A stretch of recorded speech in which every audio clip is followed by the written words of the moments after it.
Alright, before we go into specific examples of verb sets, I just wanted to explain a few things first. So let's start by reviewing the to be verbs. A to be verb is just the equivalent of am, are, or is. And am, are, is when you've changed it to match the subject. So first person you use I, you use am, so I am. Second person uses are, you are. Third person uses um, is, so like he is, she is, it is, and so on and so forth. So let me give you an example. So in English, I can say something like, it is a rope. It is long. It is inside. So like inside the house.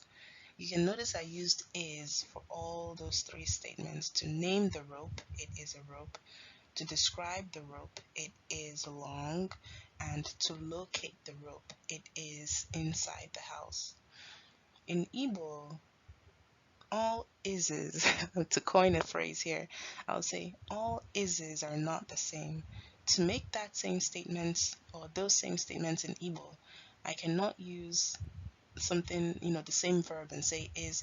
I'd have to use three different verbs, but all of these are equivalent to is. So for naming the rope, I would say obo eriri. I'm using ibo for naming this object. So eriri, eri, eri is rope. Obo eriri, it is a rope. To describe that rope, I wouldn't say obo ogologo. It doesn't quite make sense. I would say o de ogologo. It is long. So here I'm using ide.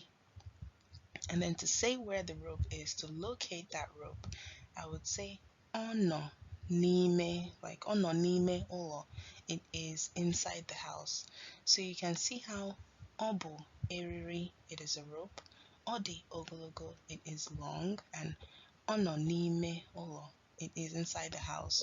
So ibo, idi, and ino are three to be verbs. Ibo is used to name something or identify something.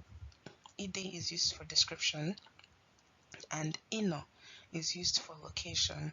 But in English, that is the same in those three statements. In Igbo, it's different. I hope that makes sense. So to help you remember how this goes, I have like some Igbo here. So Igbo someone, Igbo something, Igbo somewhere, Igbo sometime. Here you're just naming that thing. Obo eriri, Obo nwoke, Obo John, and so on and so forth. Obo Ada, Obo Jane.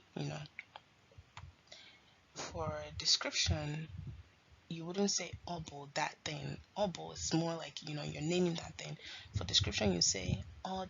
It is a certain way. So ode somehow is my way to cue you that it's about an adjective or an adverb.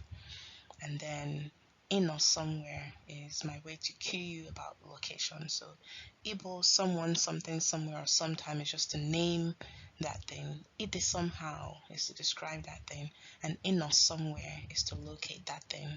But in English, they all translate to like is if it's the third person, or am if it's first person, are if it's second person. This will make a little bit more sense as we go into some examples, but I hope this sort of intro can make a little bit of sense to you.